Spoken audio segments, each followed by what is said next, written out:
का हित और दलितों के हित में जब टकरात होगा तो मैंने कांग्रेस में रहते हुए गहलोत का पुतला फूंका है।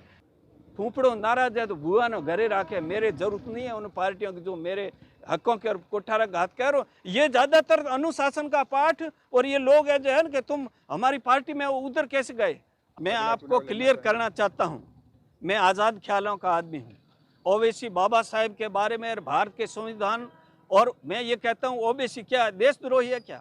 ओबीसी को भारत की जो संसद है उसके अंदर जो 2023 का अवार्ड दिया गया बेस्ट पार्लियामेंट का, उस बेस्ट पार्लियामेंट, बेस्ट जो फॉरेन से पढ़े हुए उस व्यक्ति को जो एक विचारधारा की लड़ाई लड़ रहा है उसके साथ में बैठने के लिए मैं बिल्कुल बेहिचक कहता हूं कि मुझे तो गर्व हुआ। अगर किसको कोई लगे कि इस आदमी के साथ बैठने के लिए इसने अपराध किया है। और रही बात, मेरे पहले से मेरा रिजर्वेशन तय था, हमारे माननीय मंत्री महोदय से मेरा समय लिया हुआ था और मैं जो ही वहां गया तो मेरा तो फोटो आएगा।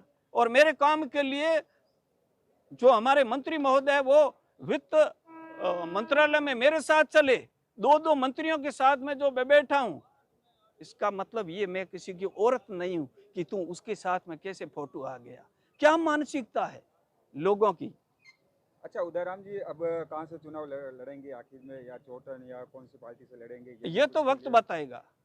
लेकिन मैं ये कहना चाहता हूं कि उदाराम मेरे समाज का हित, और कोई पार्टी में जाऊंगा उसका हित टकराया तो मैं पहले नंबर पर मैं मेरे समाज के हित को महत्व दूंगा। बाबा साहेब ने कहा था कि इस देश का हित और दलितों के हित में जब टकरात होगा तो मैं मेरे समुदाय या बहुजन समाज के हितों को तरजीह दूंगा। और मेरा और देश के हितों का जब टकराहट होगी तो मैं देश के हितों को दूंगा। वही मेरी सोच है। पहले मेरा समाज है, बाद में कोई पार्टी ज्वाइन करूंगा। और आज से पहले रहा हूं, जब समाज पे आंच आई है तो मैंने कांग्रेस में रहते हुए गहलोत का पुतला फूंका है। समाज का आदमी का मर्डर हुआ है बाकासर में तो भैर सिंह शेखावत का मैं उपाध्यक्ष रहते हुए पुतला फूंका है। और वही मिशन आज भी कायम है। पार्टियों ले नहीं तो फूफड़ो नाराज है तो बुआ ने घरे राखे। मेरे जरूरत नहीं है उन पार्टियों की जो मेरे हकों के और कुठारा घात कह रहे हो। ये ज्यादातर अनुशासन का पाठ और ये लोग है जो है ना कि तुम हमारी पार्टी में उधर कैसे गए।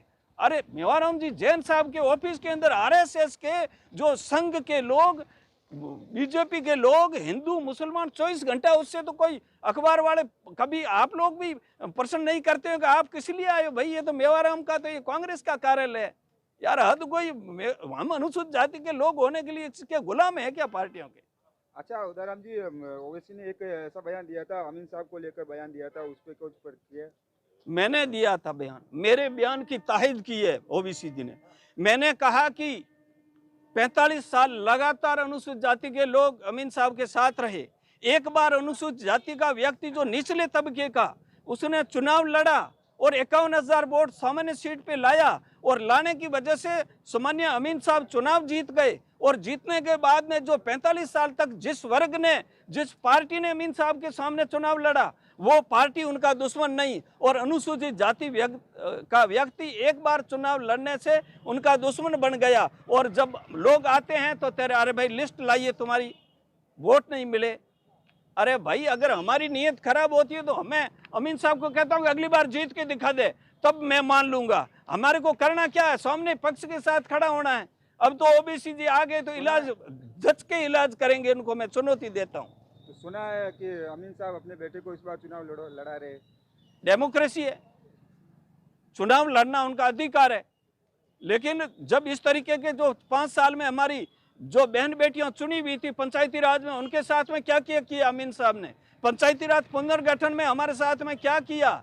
और उसके बाद में ये जिस प्रकार से अमीन साहब ने भेदभाव की जो राजनीति अपनाई है, उस भेदभाव की राजनीति का इलाज ठीक ढंग से अनुसूचित जाति और जनजाति और अन्य जो न्यायप्रिय लोग, अब तो मेरे बहुत सारे भाई बन गए हैं। पहले तो जाट समाज और किसान समाज भी हम लोग एकता बना रहे थे और मेरा काम जोड़ना है, इसलिए मैंने अल्पसंख्यक के भाइयों के साथ में इस बार ओबीसी का स्वागत किया है। और खुले में कहता हूं, अगर देशद्रोही है तो मुझे कोई पार्टी नहीं ले। मुझे एक मेरा लास्ट सवाल है, उदयराम जी, इस बार ओवैसी पार्टी से चुनाव लड़ेगी या कांग्रेस या बीजेपी?